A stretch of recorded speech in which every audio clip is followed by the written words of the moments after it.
يصلون على النبي يا أيها الذين آمنوا صلوا عليه وسلموا تسليما صلى الله على محمد صلى الله عليه صلى الله على محمد صلى الله عليه بلغ العلا بكماله كشف الدجى بجماله حسنت جميع خصاله صلوا عليه وآله মহান মনিব আল্লাহ সুবহানাহু ওয়া তাআলার দরবারে শুকরিয়া আদায় করি যে আল্লাহ তাআলা আমাদেরকে শত ব্যস্ততা থেকে মুক্ত করে পবিত্র কোরআন এবং সুন্নাহর এবং বেহেশতের বাগান এখানে এসে বসার মতো তৌফিক দিয়েছেন। সে আল্লাহ সুবহানাহু ওয়া তাআলার দরবারে শুকরিয়া আদায় করি আলহামদুলিল্লাহ। প্রথমে একটা কথা বলি, যদি বেয়াদবি হয় কথাটা, মাহফিল পরিচালনা করা একটা রাষ্ট্র পরিচালনা করার চেয়ে বড় কঠিন। কারণ সময় এমন একটা জিনিস, 1 মিনিট যদি চলে যায় তাহলে কিন্তু একটা কথা ফাঁক পড়ে যায়। আব্বাজান বলতেন, প্রায় সময় মসজিদে বলতেন, মসজিদে যখন জামাত 1:30টার সময় জামাত শুক্রবারে যখন 2টা বাজে যেত, তখন আমাদের গ্রাম এলাকার মানুষ তো তাড়াহুড়া করার চেষ্টা করত। বিশেষ করে বাংলাদেশের মানুষ জামাতের জন্য খুব তাড়াহুড়া করে, মসজিদের মধ্যে খুব তাড়াহুড়া করে, শ্বাসটলে বইলে সারাদিন এই অন্যদিকে তাকায় থাকে। কিন্তু বাংলাদেশের মানুষ শুধু মসজিদে গেলে তাড়াহুড়া। সিদ্দিক আকবর আবু বকর রাদিয়াল্লাহু তাআলা আনহু একদিন মসজিদে গেলেন, তখন তার মেয়ে হযরত আয়েশা সিদ্দিকা রাদিয়াল্লাহু আনহাকে প্রশ্ন করা হলো যে সিদ্দিক আকবর রাদিয়াল্লাহু আনহু কখন আসবেন? তখন আয়েশা রাদিয়াল্লাহু আনহা বলতেছেন, আমি জানি না। এই লোকটা কিছুদিন পরে আবার তার বাড়িতে আসলেন, এসে দেখেন আবু বকর রাদিয়াল্লাহু আনহু বাড়িতে নাই। জিজ্ঞাসা করা হলো, হুজুর কোথায় গেছেন? বাজারে গেছেন। কখন আসবেন? এই তো চলে আসবেন। কথাটা কি বুঝতে পারছেন? বাজার হলো জাহান্নামে যত কাজ আছে সবচেয়ে ফার্স্ট কাজ, সবচেয়ে লেটেস্ট কাজ হলো বাজার। আপনাদের গ্রাম এলাকার, বিশেষ করে আমাদের গ্রাম এলাকার মানুষ দেখবেন মহিলারা একটা কথা বলে যে ছেলে নষ্ট হয় গাঢ় আর বউ নষ্ট হয় না, সরি, ছেলে নষ্ট হয় হাটে, বউ নষ্ট হয় ঘাটে, এ কথাটা কিন্তু বলে। যাই হোক, তো আমরা এখানে যখন তাড়াহুড়া করতাম তখন আব্বাজান বলতেন যে নামাজটা হয়েছে পরে, আগে মাছটা শেখা ফরজ হয়েছে আগে। কথাটা মানে বুঝতে পারেন নাই। নামাজের ফরজ কয়টা? 13টা। এই 13টা ফরজ যদি কোনো ব্যক্তির ছুটে যায় নামাজের মধ্যে, নামাজ তার হবে? নামাজের ওয়াজিব কয়টা? 14টা। ইচ্ছাকৃতভাবে যদি কোনো ব্যক্তি নামাজের ওয়াজিব ছেড়ে দেয়, নামাজ হবে? তাহলে কি নামাজটা ফরজ আগে না নামাজের মাসলা মাসাইল জানা ফরজ আগে? নামাজের মাসলা মাসাইল জানা ফরজ আগে। সেই কারণে আব্বা বলতেন নামাজ ফরজ পরে, আগে ফরজ হয়েছে মাসলা মাসাইল। তো আমাদের যেটা আমাদের গ্রাম এলাকা, বিশেষ করে আমাদের সোনাকান্দার ভক্ত যারা আছি, দেখেন কেউ গালিগালাজ করেন না, একটু ঠান্ডা মাথায় বাড়ি দিয়ে চিন্তা করবেন। আমরা যখন খুতবাতে চলে যায় আমাদের 20 মিনিট, অথচ এই খুতবা রাসূল আকরাম সাল্লাল্লাহু আলাইহি ওয়াসাল্লামের হায়াতে জিন্দেগিতে তিনি যত বক্তব্য দিয়েছেন, এই বক্তব্যের মধ্যে সবচেয়ে বেশি বক্তব্য দিয়েছেন সেটা হচ্ছে 20 থেকে 22 মিনিট। আরাফার ময়দানে আল্লাহ দেখায় আনছেন, এখান থেকে আরাফার ময়দানে রাসূল সাল্লাল্লাহু আলাইহি ওয়াসাল্লাম যেখানে দাঁড়ায় ভাষণ দিয়েছিলেন 100 লক্ষ সাহাবীদের সামনে দাঁড়ায়া, সেইখানে জীবনের সর্বশেষ এবং সবচেয়ে বেশি ভাষণ দিয়েছেন কয় মিনিট? 20 মিনিট।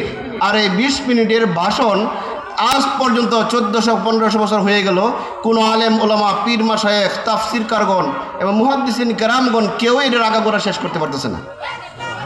আর আমরা উলামায়ে কেরাম সারা দিন রাত ওয়াজ পড়ি, কিন্তু লাস্টে দেখা গেল ফজর নামাজে হয় না। কথা সম্ভবত অনেক করার কথা বলে ফেলছি, ঠিক না? কিন্তু প্রিয় মুসল্লি সাহেবান, আমার কথা হচ্ছে যে আমরা রাসূল আকরাম সাল্লাল্লাহু আলাইহি ওয়াসাল্লামের শানে একবার দুরূদ পড়লে আমাদের ওয়াজিব আদায় হয়ে গেল। আমরা একটা মজলিসে বসতে যদি কখনো মজলিসের মধ্যে আল্লাহ জিকির না হয়, এই মজলিস শয়তানের মজলিস হয়ে যায়। আমরা পবিত্র কালামের পাক থেকে একটা তেলাওয়াত করলাম, আল্লাহ তাআলার প্রশংসা, আলহামদুলিল্লাহ ওয়াসসালাতু ওয়াসসালামু আলা রাসূলিল্লাহ একবার পড়লাম, যেহেতু সময় নাই। দেখছেন না, আজকে আমি মাত্র একটা শব্দ দিয়ে আমি আমার খুতবা শুরু করে দিছি, কিন্তু দেখা যায় এই 20-22 মিনিট সময় আপনাদের নষ্ট করার কারণে হাসরের দিন জবাব দিতে হবে। এখানে আসলে অনেক মনে আশা নিয়ে যে আমরা ওলামায়ে কেরামদের কাছ থেকে কথাগুলো শুনবো, শুনে আমরা আমল করব, জান্নাতে চলে যাব, ঠিক না? এরকম না? যাই হোক, আমি সময় দিয়েছিলাম, সময়টা আমার এখান থেকে চলে গেছে আরও 15 মিনিট। এই 15 মিনিট সময় নষ্ট হয়ে যাওয়াতে আমি যে কথা নিয়ে এসেছি সেই কথাগুলো হয়তো খুব সংক্ষেপে কথাগুলো বলার চেষ্টা করব, আল্লাহ তাআলা যদি তৌফিক দান করেন, আপনারা যদি দোয়া করেন। তো আপনারা এই 15 মিনিট একটু বাহিরে যত চিন্তা ধ্যান ধারণা আছে সবগুলো ছেড়ে আল্লাহর হস্তে, আল্লাহর দিকে তাকিয়ে নূর নবী মুহাম্মদুর রাসূলুল্লাহ সাল্লাল্লাহু আলাইহি সাল্লামের ওসিলায় আমার কয়েকটা কথা আপনাদের আরও যে পেশ করছি, আপনারা ইনশাআল্লাহ শুনবেন। পৃথিবীতে যে জিনিসটা বেশি চলে সেই জিনিসটার প্রতি আমাদের আকর্ষণ বেশি বাড়ে। এই বক্সটা একটু এদিকে ফিরে দাও, আমার গলা ভাঙে যেতেছে, গতকালকে আর আজকের এভাবে যদি গলা ভাঙে অবস্থা জটিল হয়ে যাবে। তো দেখবেন আমাদের এই বাংলাদেশে যে জিনিসটা বেশি চলে, আমার দিকে তাকান এখন, ঠিক আছে? যে জিনিসটা বেশি চলে ওই জিনিসটা ভালো হোক আর মন্দ হোক, ওই জিনিসটার জন্য আমরা পাগল হয়ে যাই। উদাহরণস্বরূপ আমি একটা কথা বলি, RFL একটা কোম্পানির নাম আছে না, RFL। এই কোম্পানি আমরা সবাই জানি যে খ্রিস্টানদের কোম্পানি বা ইত্যাদি ইত্যাদি। RFL এর চেয়ে অনেক ভালো আরও কোম্পানি আছে, যেহেতু আমরা কোম্পানির স্পন্সর করছি না সেই জন্য নাম বলবো না। অথচ আমরা সবাই ছুটছি RFL এর দিকে, কেন? নামে উঠে গেছে স্কয়ার, সবাই তো ছিলেন স্কয়ার সম্বন্ধে, সবাই জানেন না? কিন্তু স্কয়ারও খ্রিস্টান, মানে সেমি খ্রিস্টান বোঝেন না? অর্ধেক মুসলমান অর্ধেক অন্য, বেশি অন্য ধর্মের, নাস্তিকতা বেশি সে পছন্দ করছে। কিন্তু আমরা সবাই চলে গেছি স্কয়ারের দিকে, কিন্তু স্কয়ারের চেয়ে আরও ভালো ভালো কোম্পানি আছে বাংলাদেশে। কেন? মুখে মুখে উঠে গেছে যে স্কয়ারের এই টয়লেট্রি জিনিসই হোক, ওষুধ কোম্পানি জিনিসই হোক, অথবা এই কোনো ফেসিং জিনিসই হোক, এগুলো ভালো। RFL এর জিনিস যদি একবারে বাজেও হয়, পচা হয়, তাহলেও আমাদের মনের মধ্যে একটা বিশ্বাস আছে RFL এর জিনিস অনেক ভালো।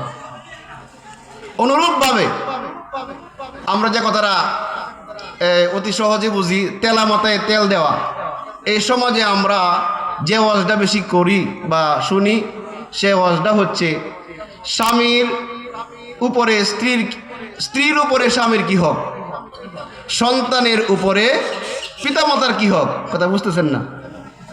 সারা জীবন ওয়াজ শুনছেন যে স্ত্রীর স্বামী যদি বলে তুমি ঘরের কাবার রেখে আমার কাছে চলে আসো, কাবার রান্না ফালায়া রেখা স্বামীর টাকা সারা দেওয়া লাগবে, শুনছেন না? স্বামী যদি বলে তুমি এখানে বসে থাকবে, এখানে বসেই থাকতে হবে। কিন্তু কখনো কি এই কথা শুনছেন? কম বেশ এ কথা কি শুনতে পারেন কি না জানি না, যে স্বামীর কতটুকু হক আছে।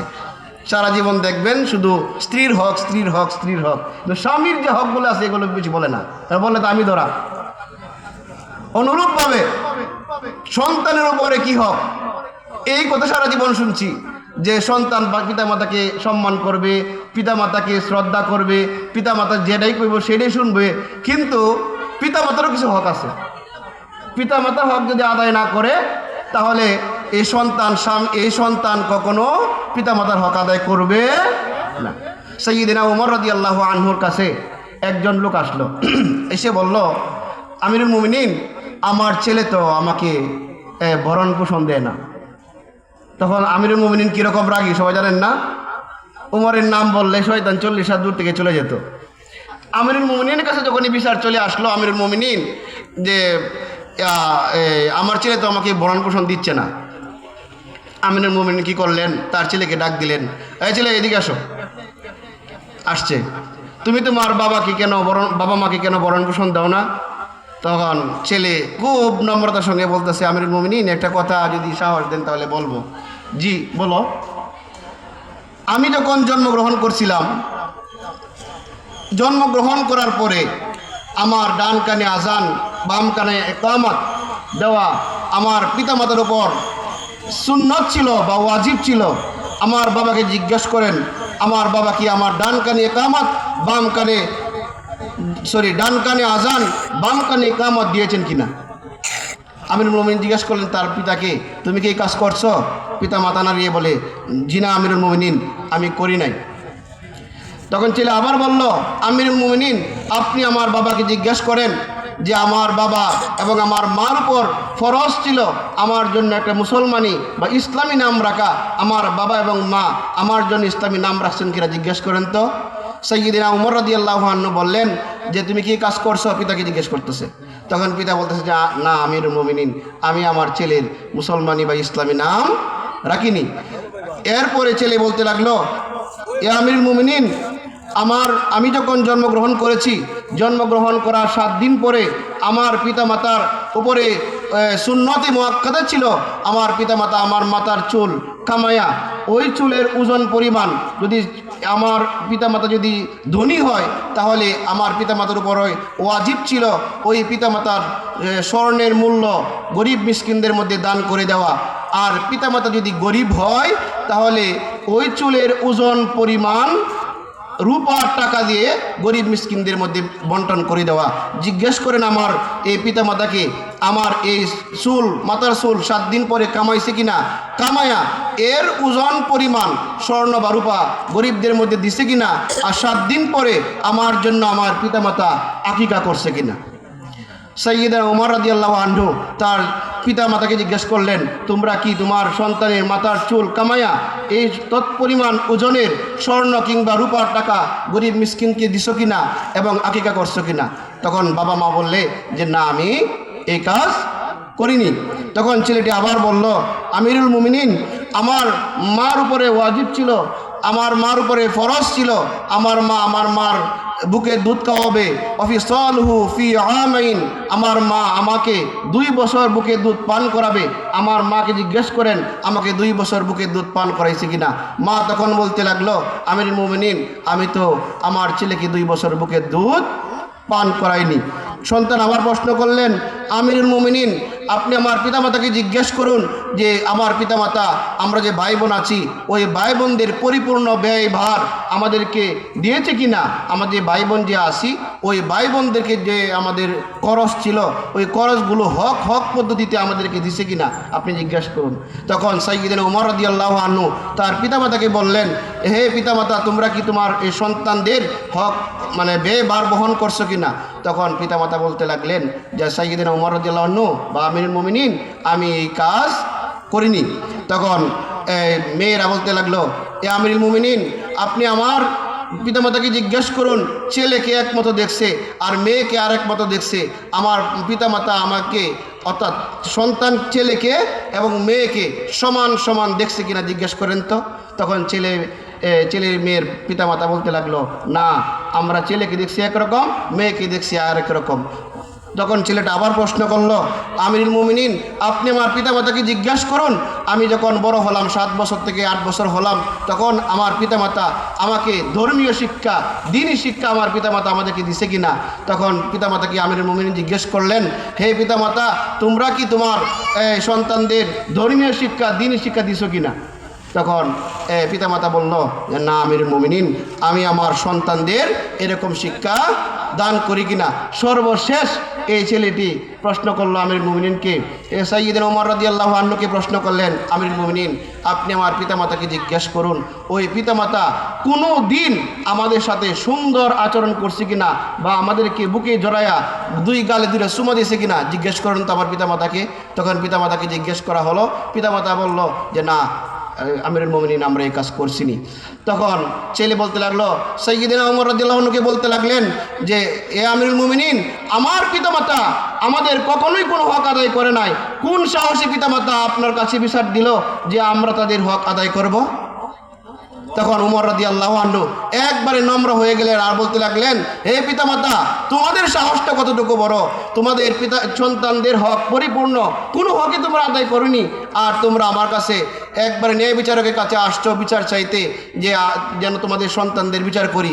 কোথায় তোমাদের বিচার? তোমরা কি তোমাদের সন্তানদের সাথে ভালো আচরণ করছিলে, ভালো কাজ করছিলে, সুন্দর নাম রাখছিলে, আকিকা করছিলে? কোনো কাজই তুমি করনি, যার কারণে তোমার সন্তান তোমার সাথে ভালো আচরণ করতে পারেনি।